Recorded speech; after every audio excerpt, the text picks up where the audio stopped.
Indépendance totale. 7h, 10h sur Radio Courtoisie, ligne droite, Baudouin-Wisselmann. Et avant de recevoir notre invité, nous accueillons François Bousquet, notre partenaire pour cette interview vue de haut. Bonjour François Bousquet, comment allez-vous ? Bonjour Baudouin, très bien. Et vous dirigez la revue Éléments et la nouvelle librairie. Alors quels seraient vos conseils de lecture cette semaine ? Eh bien, Éléments qui est en kiosque depuis ce week-end avec une magnifique photo de Bernard Lugan en duelliste, bretteur, mousquetaire, parce qu'il sort à la nouvelle librairie Un éloge du duel, l'honneur plutôt que la vie. Alors, retrouvez Éléments en kiosque et Bernard Lugan à la nouvelle librairie le mardi 10 octobre de 17h à 20h pour une magnifique séance de dédicace. Merci François. Je vous propose qu'on se tourne vers notre invité Laurent Oberton et que vous présentiez son dernier ouvrage.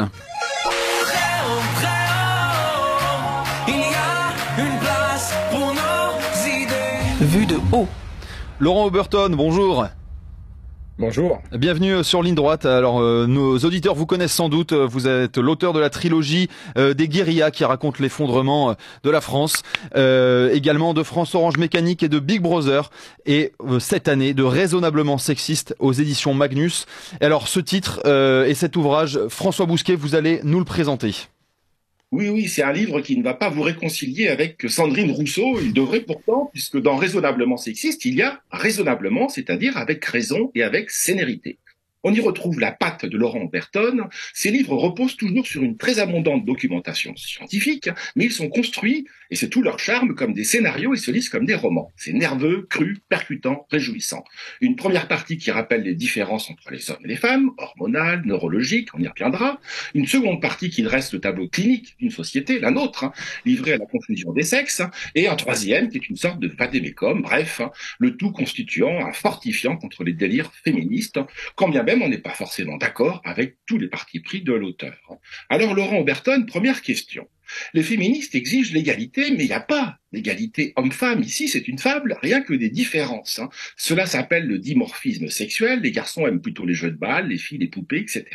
Pouvez-vous nous en dire un peu plus sur ces différences? De quelle nature sont-elles? Hormonales, comme je l'évoquais, physiologiques, neurologiques, psychologiques? Alors, il semble qu'elles sont un peu tout ça à tous les niveaux. On a constaté, pas seulement chez notre espèce, mais chez toutes les espèces vivantes, les espèces sexuées en tout cas, ce genre de différence, ce genre d'intérêts divergents qui expliquent tout un tas de raisons biologiques, notamment des gamètes différents. La femme produit des gros gamètes qui sont rares et qui sont chers, et les hommes en produisent de très nombreux qui sont peu coûteux, qui sont abondants, et à partir de là, on va avoir des stratégies face à la vie, face à nos impératifs biologiques qui sont fondamentalement différents, et la culture va se greffer là-dessus. Et donc il y a des différences qui sont à mon avis insurmontables et qu'il n'est pas nécessaire de surmonter, bien au contraire. Mais c'est pas du tout dans l'air du temps. L'air du temps, c'est l'héritage sartrien. La femme n'est qu'un homme contrarié, et donc il faut absolument éraser ces différences qui ne sont que le fruit d'un patriarcat oppressif, etc. Pour mieux nous en libérer. Et pour mieux vivre, c'est ce qu'écrivait Mao, sur les feuilles blanches s'écrivent les plus beaux poèmes, donc il n'y a pas de raison qu'on ne puisse pas le faire avec tous les moyens de l'État mis en œuvre, avec toutes les forces de conditionnement des esprits, avec des commissions, des projets de loi, des plans interministériels, etc.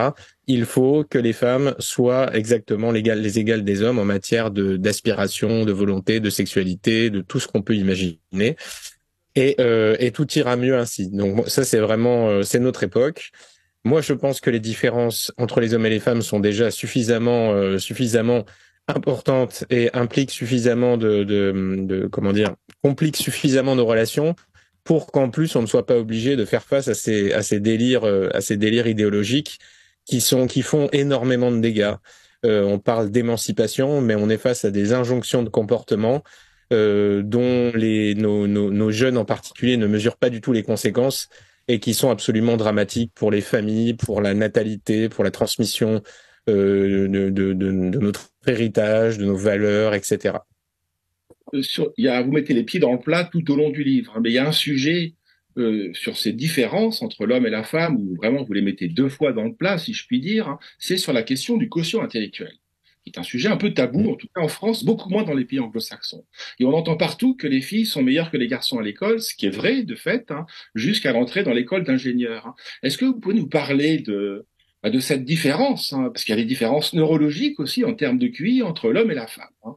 Oui, absolument. Alors ça, c'est vrai que c'est le sujet peut-être le plus sensible, puisque là, on est même plus on est dans le turbo-sexisme en quelque sorte, puisque le simple fait de constater des différences élémentaires entre les hommes et les femmes est déjà sexiste. Alors là, des différences intellectuelles, c'est absolument épouvantable. Mais la science existe, ça fait pas toujours plaisir, mais c'est comme ça. On constate, les chercheurs constatent une égalité statistique à peu près entre les hommes et les femmes moyenne. Mais il s'avère que les hommes sont plus extrêmes dans les deux cas, c'est-à-dire qu'à la fois on va trouver plus d'hommes idiots et plus d'hommes doués que les femmes. Ils ont une répartition qui est plus large. Et à partir de là, ça explique ce fameux plafond de verre, c'est-à-dire que les femmes réussissent en général une meilleure scolarité, mais dès qu'on va vers des métiers très spécialisés, très complexifiés, qui demandent des capacités cognitives très élevées, eh bien, les femmes ont tendance à se raréfier. On peut ajouter à cette différence en termes d'intelligence des différences de, comment dire, c'est ce qu'on appelait systémique et empathique, c'est-à-dire que les femmes vont avoir un cerveau en général plus empathique et les hommes un cerveau plus systémique. Encore une fois, ce sont des moyennes statistiques, mais aux extrêmes, dans des métiers qui impliquent un travail intellectuel de tous les instants, un renoncement complet à la vie sociale, eh bien, on va avoir beaucoup plus d'hommes que de femmes. Et ça va se voir fatalement, puisque on va souvent parler de ces grandes réussites, des génies qui ont fait notre histoire, etc., des grands mathématiciens, des grands économistes. Et évidemment, des journaux comme Le Monde ou Libération vous diront mais c'est scandaleux, il y a plus d'hommes que de femmes, donc c'est la preuve d'une injustice. Mais ça, c'est uniquement si on part du principe que les hommes et les femmes sont rigoureusement identiques, ce qui n'est pas le cas. Oui. Également, vous décrivez donc la meilleure réussite des petites filles à l'école et certains l'attribuent au mimétisme très fort chez la jeune fille. Ça, c'est une autre différence très importante entre les jeunes garçons et les jeunes filles. C'est cette question du mimétisme. Donc, en fait, les petits garçons sont naturellement, entre guillemets, plus rebelles, plus teigneux. Oui, bien plus enclins à la prise de risque. Ils sont également beaucoup plus compétiteurs. Parce que eux, encore une fois, doivent être choisis par ces dames et doivent donc acquérir un statut, un prestige, des ressources. C'est beaucoup plus préoccupant pour eux et ils sont prêts à beaucoup plus de sacrifices à cette fin. Encore une fois, évidemment, il y a des exceptions, hein, toutes les règles en ont.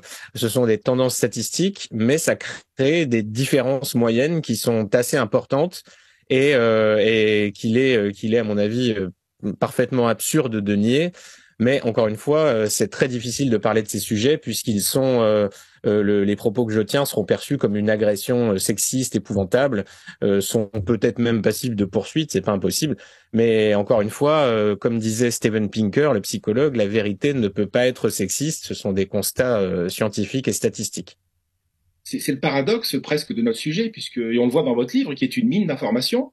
Vous avez lu, peut-être pas toutes, parce qu'elle est surabondante, hein, mais cette littérature scientifique, or jour après jour, étude après étude, elle vient conforter la différenciation sexuelle qui n'a jamais été aussi documentée.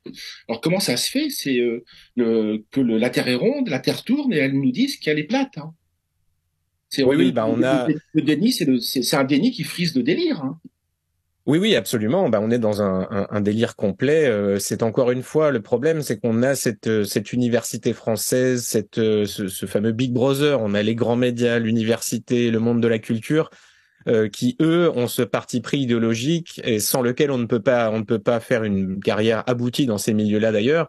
Donc on va se conformer à ces délires sartriens, existentialistes. L'immigration qui n'a aucune conséquence péjorative, etc. On retrouve à tous les points de vue cette offense permanente faite au bon sens et à la vérité scientifique qui est payante dans ces milieux-là, malheureusement, et en plus d'être elle est très minoritaire dans le pays, mais elle a accès à ces moyens de communication de masse qui sont pour le coup écrasants par rapport à la contre-information, les journaux télévisés, les radios France, l'université française, les experts sur les plateaux télé, etc. La production culturelle, la publicité nous expose en permanence à ce déni de réalité qui donne l'impression que tout marche à l'envers dans ce pays et qui fait remettre en cause, je pense, des certitudes profondes, ancrées, des évidences pour le sens commun qui sont contestées et même criminalisées aujourd'hui. Vous parlez d'une guerre dans le livre, hein, ce sont vos mots, je le cite, d'une guerre, je trouve la formule assez juste, d'une guerre menée à la biologie. C'est de ça dont il s'agit. Passe encore, après tout, qu'on déconstruise des concepts, pourquoi pas, je veux dire, c'est délirant, hein, mais on touche pas au vivant. Là, on est en train de toucher avec les trans, avec les perturbateurs endocriniens, pas seulement avec l'idéologie, on touche au vivant. C'est de la manipulation du vivant. Ah oui, on est vraiment dans l'attaque de nos réalités les plus fondamentales en se disant il y a une espèce de logique transhumaniste aussi, en se disant qu'on va parvenir à faire ce qu'on veut de ces créatures réfractaires. Et si on n'y parvient pas par le conditionnement culturel, eh bien, ce sera par l'intervention, par les puces, la manipulation hormonale, par des interventions, des opérations, etc. Et c'est vraiment, c'est assez terrifiant. Et plus terrifiant encore est l'adhésion de certains parents à ce genre de dérive qui vont vouloir dès que leur garçon voudra s'amuser à mettre une robe de princesse, on voudra illico lui faire prendre rendez-vous avec un médecin spécialisé, peut-être pourquoi pas l'opérer, etc. Enfin, on est vraiment et tout ça est conforté par certains médias qui vont vous expliquer à quel point tout ça est normal et qu'il y a 99 genres et pas seulement les hommes et des femmes. Et évidemment qu'il y a des problèmes, il y a des problèmes hormonaux, hein, c'est incontestable, mais ce sont des problèmes hormonaux. Ce n'est pas le mode de vie, ce n'est pas le futur de l'humanité, et il paraît vraiment, vraiment extrêmement dangereux de le voir comme ça. Il y a une autre statistique. Pardon, allez-y, François Bousquet. Non, allez-y, Baudouin. Alors, il y a une autre statistique qui est assez intéressante dans votre livre, et qui renforce vraiment les préjugés les plus primaires, c'est ceux autour de la conduite, des véhicules. Et donc, vous citez que, en dépit d'un taux de réussite supérieur à l'épreuve théorique du permis de conduire, donc la réussite chez les femmes à l'épreuve théorique est de 63% contre 53% pour les hommes. Donc, les femmes réussissent mieux à la théorie. Les femmes réussissent mieux à la théorie qu'à la pratique. Mais à l'exercice, à l'épreuve pratique du permis de conduire, là, ce rapport s'inverse. 49% des femmes réussissent contre 60% des hommes. Alors il y a deux leçons à en tirer de cette statistique, c'est que l'homme est peut-être plus performant face au stress au moment de l'épreuve, et la réponse à cela, c'est que la femme étant conditionnée par ces préjugés autour des femmes ne sachant pas conduire, elle réussirait mieux, elle réussirait moins bien au moment de l'épreuve pratique. Qu'est-ce que vous répondrez à cela? Parce qu'il y a sans doute une réalité autour de ça, non? Oui, c'est ce qu'on va toujours dire, c'est-à-dire que si les préjugés se vérifient en quelque sorte, eh bien c'est que Madame a été conditionnée, qu'elle a été victime de ces parties de Marelle, des cartables roses, etc., et que par conséquent elle n'arrive pas à faire un créneau, elle perd tous ses moyens à ce moment-là. C'est une manière, encore une fois, de dénier les différences d'intelligence spatiale, le fait que la conduite soit quelque chose de très systémique et donc partant d'assez masculin. Et on préfère aujourd'hui accuser la société et ça sous-entend quelque part quand même que les femmes sont des petites choses qui sont très fragiles et elles sont extrêmement influençables sur ce point. Ça fait quand même pas mal d'années en France qu'on nous explique que les femmes de fait sont très fortes, sont bien plus fortes d'ailleurs que les hommes et que enfin tout va bien. Notre pays a subi un puissant conditionnement en ce sens. Et pourtant, ces différences persistent et sont même plus visibles à mesure qu'on met des moyens pour les réduire. Et même les femmes qui sont soi-disant émancipées ont tendance à revenir plus qu'ailleurs à des rôles plus traditionnels. Donc quelque part, c'est tous ces efforts progressistes visant à réduire et à nier ces différences ne font que montrer qu'elles sont finalement assez irréductibles.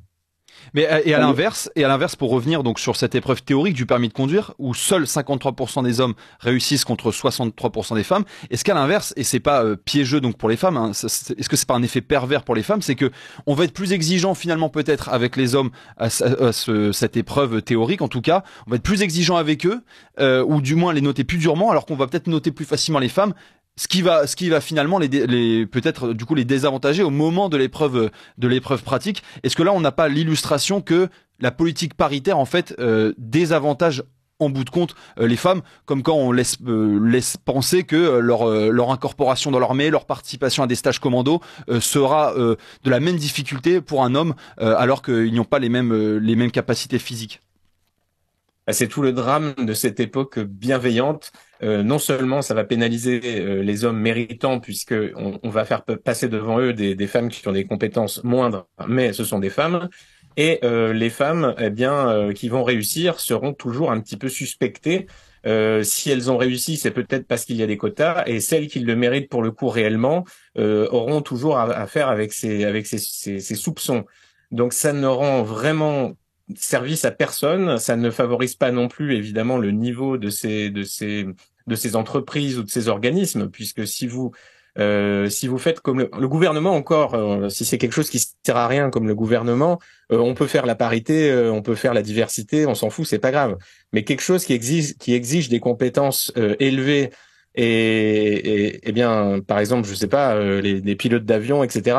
Là, ça devient un peu plus compliqué de mettre des gens parce que ils ont telle orientation sexuelle, tel genre, telle couleur de peau et tout ce qu'on veut imaginer pour que on arrive à avoir des petits quotas qui vont bien.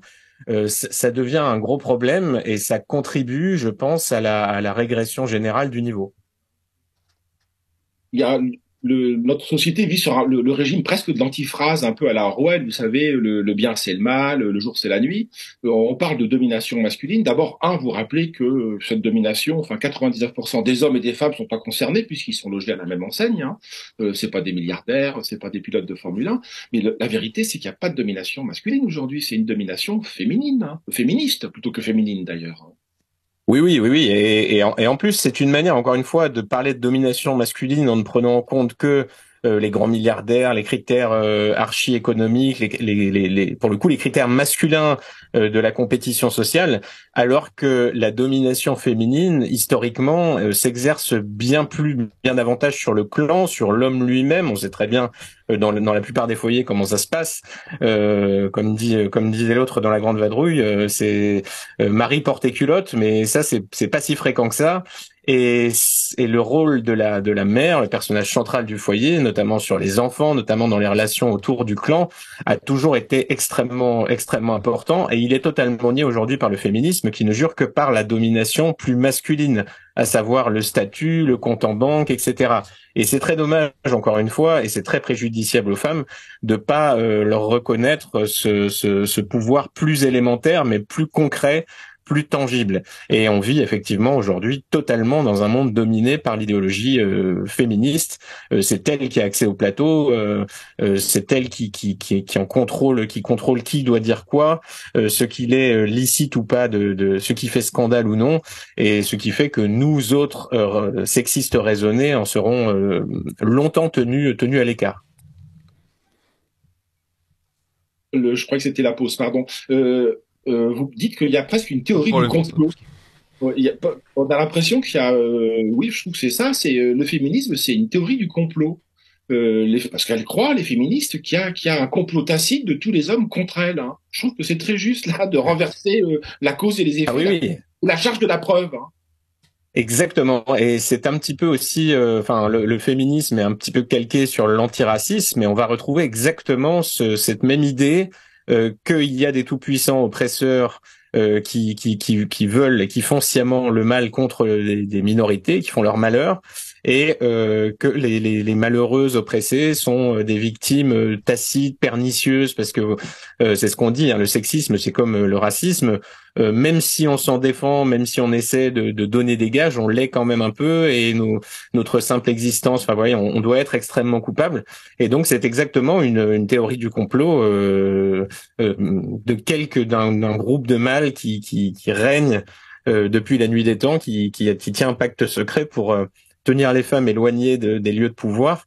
Et même, on a vu des théories, par exemple, diffusées sur Arte sans la moindre contradiction, qui prétendaient que si le dimorphisme sexuel existait, si les femmes étaient un petit peu plus petites, un petit peu moins musclées, etc., c'était parce que les hommes leur confisquaient la nourriture de qualité.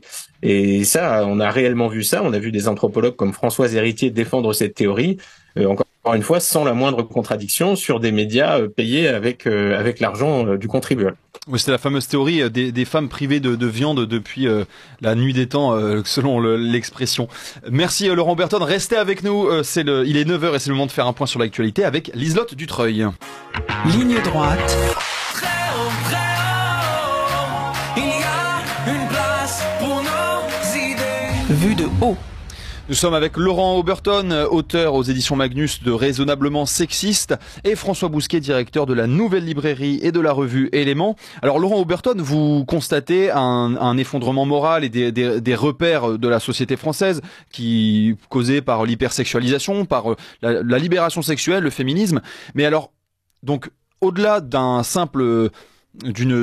simple réaction, d'un sentiment de réactionnaire, si j'ose dire. Qu'est-ce que vous proposez comme anthropologie en réponse à cette crise morale, à cette perte de repères ? Alors déjà de garder les yeux vraiment bien ouverts sur ce qui se passe, essayer de résister à cette déferlante du mensonge qui n'est pas du tout facile, hein, puisqu'encore une fois, Monsieur Moyen face à sa télévision, il a face à lui les experts, les autorités morales, la menace perpétuelle de l'excommunication sociale, le fameux chantage à l'extrême droite qui est permanent, qui est le cœur réellement rhétorique de toute la gauche en France. À savoir que si vous êtes accusé, vous risquez de perdre votre situation, vos amis, etc. Et évidemment, on n'aime pas ça. On a tendance à adopter, pour éviter ça, des jugements conformistes. Donc d'abord, il faut briser ce carcan idéologique. Oui, il y a des différences entre les hommes et les femmes. C'est assez évident. Regardez le sport, regardez tout un tas de choses. Si les différences cognitives vous font peur, il y a les différences physiques qui sont là aussi.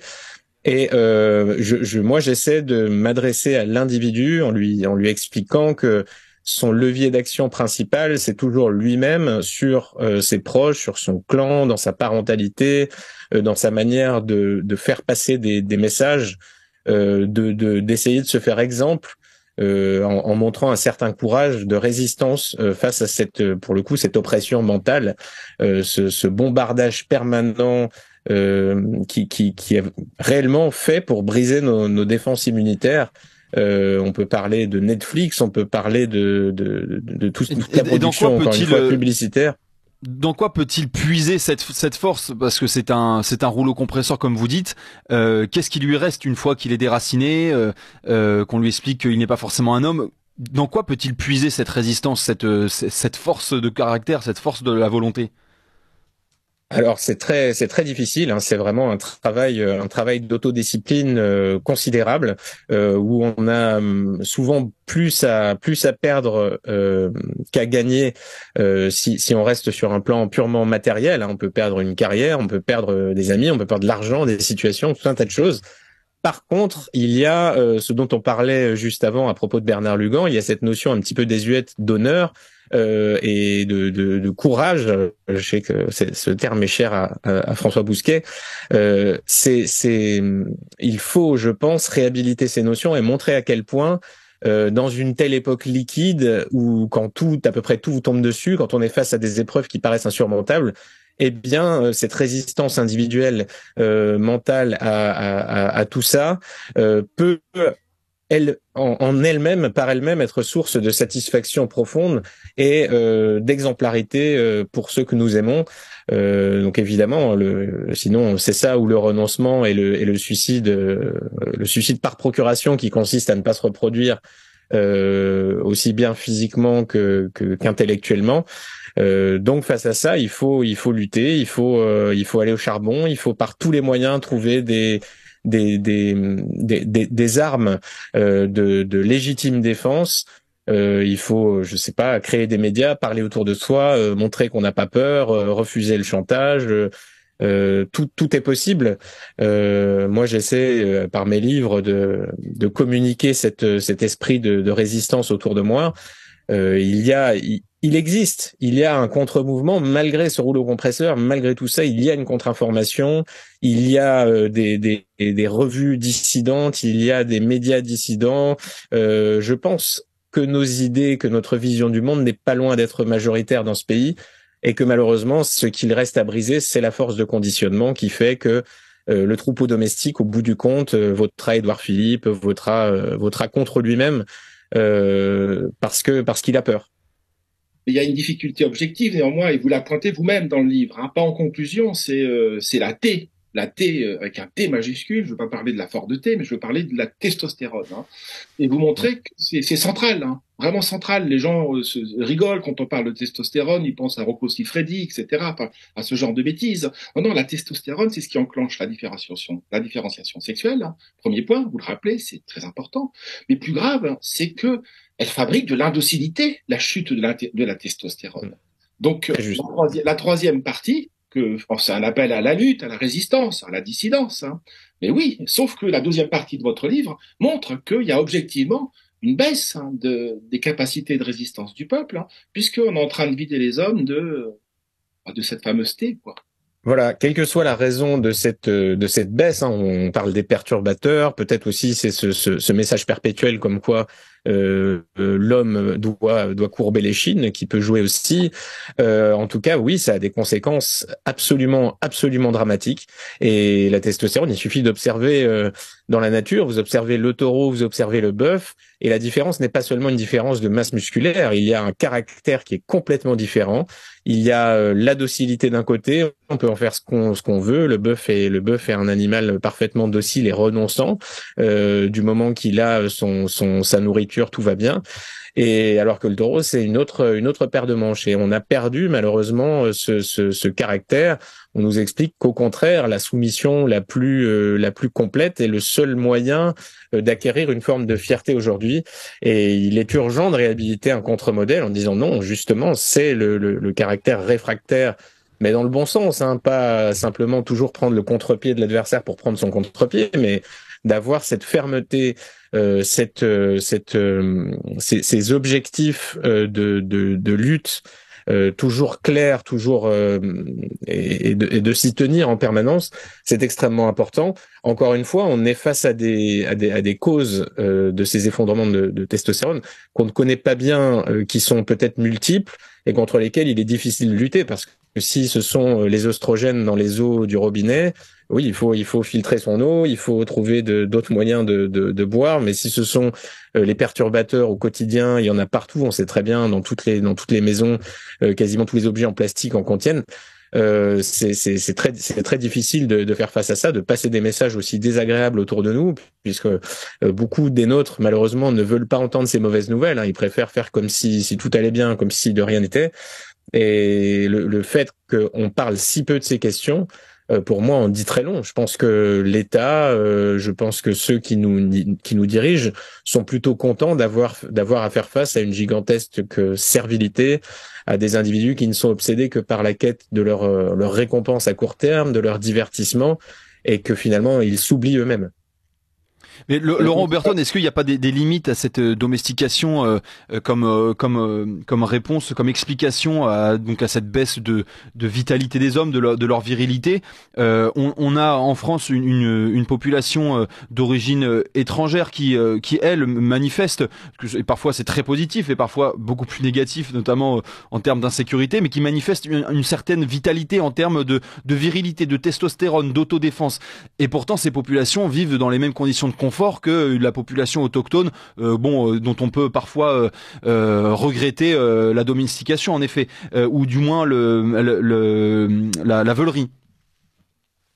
Oui, on voit bien un différentiel assez important qui persiste dans le temps. Donc on peut en conclure que c'est quelque chose qui vient de très loin, qui est plus profondément installé. Qu'il y a une forme de basculement anthropologique, de déclin anthropologique de l'homme d'Occident, et en quelque sorte qu'il est renonçant. Alors, est-ce que c'est purement culturel, est-ce que c'est purement transitoire? C'est très difficile de le dire. les études semblent montrer que ce n'est pas que comme ça qu'on peut l'expliquer. Et c'est très difficile de savoir s'il suffira d'une minorité déterminée pour faire basculer tout ça, pour réentraîner, pour réarmer les esprits et ramener l'homme moyen à ses responsabilités. Ça, je ne le sais pas. En tout cas, ça vaut le coup d'essayer. Et je vois pas d'autre choix, pas d'autre voie que celle de tenter d'être contagieux sur ce point de vue-là et de ramener les hommes à ce qu'ils sont fondamentalement, plutôt que les déconstruire, ce qui est tout le projet de l'adversaire. François Bousquet. Vous connaissez le rôle des minorités. Il y a Nicolas Nassib Taleb, l'auteur du Signe Noir, que nos auditeurs et téléspectateurs connaissent peut-être, parce que c'est un succès mondial. Hein. Il montre le rôle des minorités actives dans l'histoire, 2 à 3% de gens qui arrivent à renverser la table. Hein. Cela étant dit, moi, c'est l'objection que je vous apporte, hein. Depuis en tout cas Game Over, mais même un peu avant, je pense, c'est-à-dire votre précédent livre, hein, c'était le sous-titre de Game Over, c'était la révolution anti-politique. Hein. Et votre hostilité à la politique, moi, me semble vous faire perdre de vue que nous sommes d'abord des animaux politiques. Nous ne sommes pas des animaux, enfin, nous sommes des animaux, mais depuis Aristote, hein, des animaux, des zoons politikons, des animaux politiques. Hein. Et comment peut-on se sauver en faisant l'économie de la politique qui nous tue, certes, j'en conviens, mais qui demain peut nous sauver, puisqu'elle nous a sauvés par le passé. Alors l'inconvénient, c'est que pour qu'elle nous sauve, il faudrait d'abord, je répète ça assez souvent, mais il n'y aura pas de reconquête du pays sans reconquête préalable des esprits. Pour créer cette force d'entraînement qui va mettre de notre côté l'opinion, le flotteur, c'est-à-dire celui qui est majoritaire et qui suit le mouvement, qui suit l'air du temps et le sens du vent. Et le problème de jouer ce jeu exclusivement, je reproche pas qu'on le joue, mais si on se contente de ce jeu, malheureusement, on est prisonnier de règles qui nous échappent complètement, un système démocratique qui est dit démocratique, qui est basé sur le conditionnement des populations. Et à partir du moment où ces leviers nous échappent pour l'instant quasi totalement, eh bien, on va être à la merci des marchands de peur qui nous dirigent et qui sont très habiles pour suggérer à Monsieur Moyen que la situation n'est pas si terrible sous Macron et que s'il vote pour, je sais pas, s'il vote mal, s'il vote pas comme on lui dit, ce sera bien pire, il perdra absolument tout ce qui lui reste. Et Monsieur Moyen finit toujours par avoir peur. Alors on nous dit qu'il est très en colère, qu'il va aller jusqu'à Gérald Darmanin, mais finalement il va revenir à Édouard Philippe et tout ira bien. Et si on se consacre exclusivement à ce jeu-là, j'ai peur qu'on perde encore très vite le peu de temps qui nous reste. Et je préconise aussi, plutôt, avant tout, de mener un combat sur le terrain culturel, sur le terrain de la présence dans la cité, par des librairies, par des magazines en kiosque, par des livres, en investissant vraiment tous les secteurs qui peuvent offrir à notre jeunesse une offre alternative de puissance en quelque sorte qui soit attractive, plutôt que vraiment tout miser sur le politique, le miracle politique. Il ne s'agit pas de tout miser sur le miracle politique, c'est l'articulation, vous la connaissez, c'est votre sujet, hein, de Gramsci. C'est qu'en effet, il faut convertir les cerveaux et les cœurs, surtout les cœurs, hein, en vérité. Hein. Il ne faut pas s'en tenir à la métapolitique, pour parler un peu pompeusement. Il faut qu'à un moment donné, il y ait une traduction dans les faits. La traduction, c'est la prise de pouvoir. Hein. Oui. Alors après, ce sont les formes de cette prise de pouvoir. Moi, j'ai vraiment des doutes sur la prise de pouvoir à 51% par le biais de cette compétition qui est complètement biaisée pour moi. Peut-être que si on parvient à faire monter une certaine pression de résistance, une pression populaire, peut-être que ce pouvoir de lui-même sera un petit peu obligé de se plier à ça, de faire dans un premier temps des concessions et puis finalement de rendre les armes et de céder sur des sujets essentiels. Surtout que les thèmes dont nous parlons ne sont plus cantonnés au peuple mécontent, notamment les problématiques de sécurité, d'immigration, commencent à déborder partout. Et peut-être que même dans ces élites, même au sein de ces pouvoirs qui pour l'instant paraissent faire bloc, les choses peuvent évoluer, peuvent se fissurer, peuvent changer de sens assez rapidement. Ça, c'est très difficile à prévoir, mais en tout cas, il faut travailler en ce sens. Oui, ça peut vous employer, oui. Vous appelez une résurrection à relever moralement donc cette civilisation occidentale. Est-ce que la grande erreur en Occident, c'est d'avoir tenté donc le communisme, le nationalisme, qui étaient des tentatives d'hommes nouveaux, de reconquérir l'adhésion des masses à un projet. Est-ce que finalement ce n'est pas la transcendance qui manque à cette tentative de reconstruire une anthropologie?